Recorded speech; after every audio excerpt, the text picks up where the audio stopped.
Hello guys! Welcome back po sa Lutong Pinoy sa Amerika. Ngayon, magluluto po tayo ng shrimp fried rice. Meron po ako ditong 3 cups ng Jazmin Rice na cooked.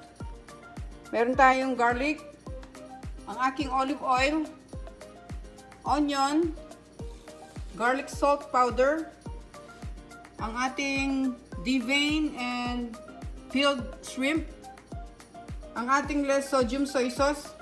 Ito po yung gamit ko, yung less sodium na Kikoman. Meron po tayong frozen na carrots and peas. At ang ating ground black pepper. At 2 eggs. Paki-check na lang po yung description box para po sa exact measurement. Mag-umpisa na po tayo. Okay, lalagay na po natin yung ating olive oil kasi mainit na po yung ating pan.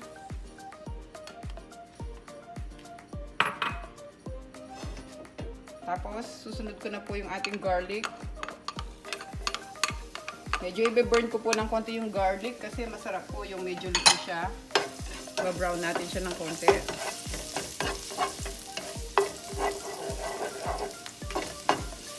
Ngayon, medyo nagba-brown na po yung ating garlic. Ilalagay na po natin ang ating onion.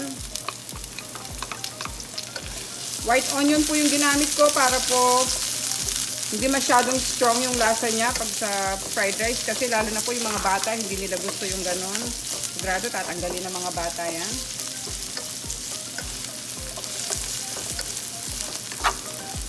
Ayan, isusunod ko na po itong ating shrimp.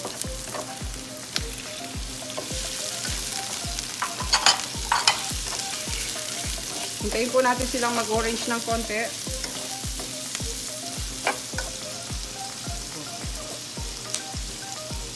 Ngayon, nag-orange na po yung ating shrimp. Ilalagay na po natin tong green peas and carrots.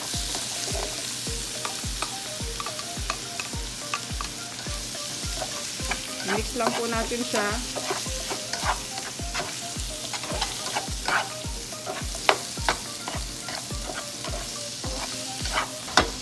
Ngayon, naluluto na po yung ating carrots at green peas. Lalagay ko na po sila sa gilid. At ibubuhos ko na yung ating egg. But anyway, I need to beat the egg first. Yan.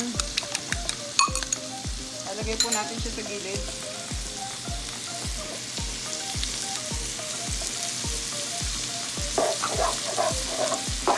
I-mix lang po natin ng konti.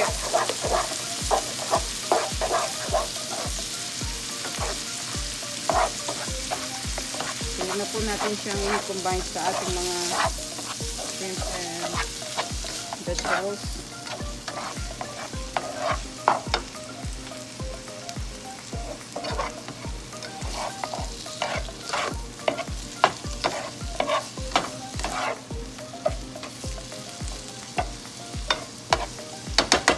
Ngayon, susunod ko po yung ating rice.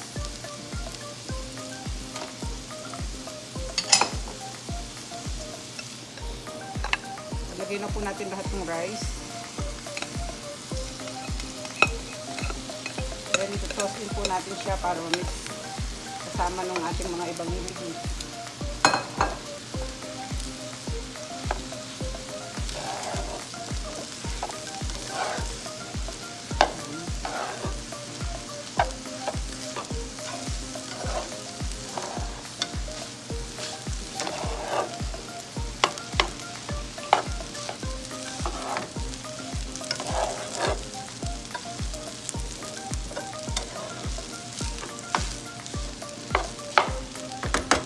Lalagay ko na po yung ating garlic salt,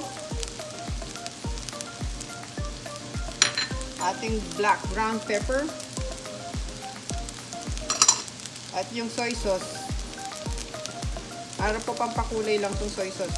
Ngayon guys, kung gusto nyo gumamit ng regular soy sauce, nasa sa inyo po yon. Kasi nilagyan na po natin siya ng garlic salt, kaya konting soy sauce na lang ang ating ilalagay. Mix-mix lang po natin siya hanggang mag-combine siya lahat.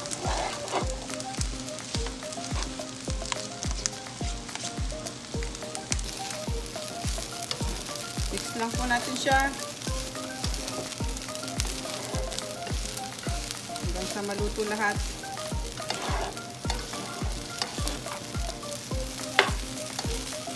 Magamit lang po ako dito ng spatula kasi nahihirapan po ako dun sa isang ano natin, masyado mahaba.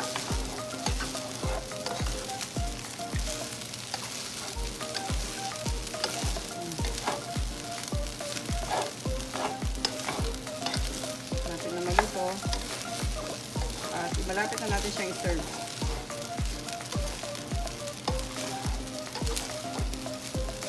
Naamoy ko na yung amoy ng fried rice, napakabango.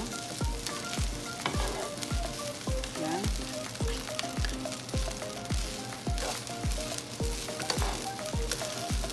Okay, pwede na po ito, pwede na po natin siyang i-serve.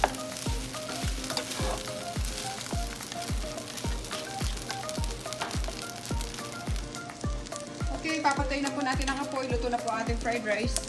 At ililipat ko na po siya sa ating serving plate.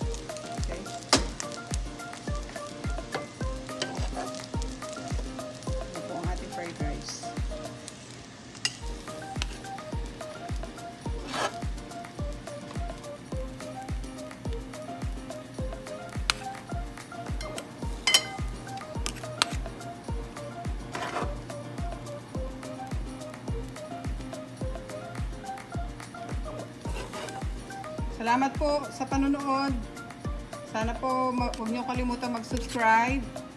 At paki-click po yung ating notification bell para po sa mga latest updates.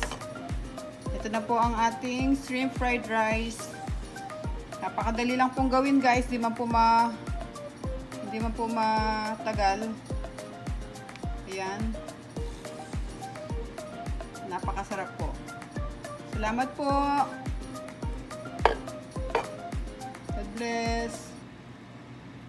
Atin pong shrimp fried rice. Now, gagarnish lang po natin siya ng onion leaves sa taas para po magandang tingnan. Okay, salamat po ulit.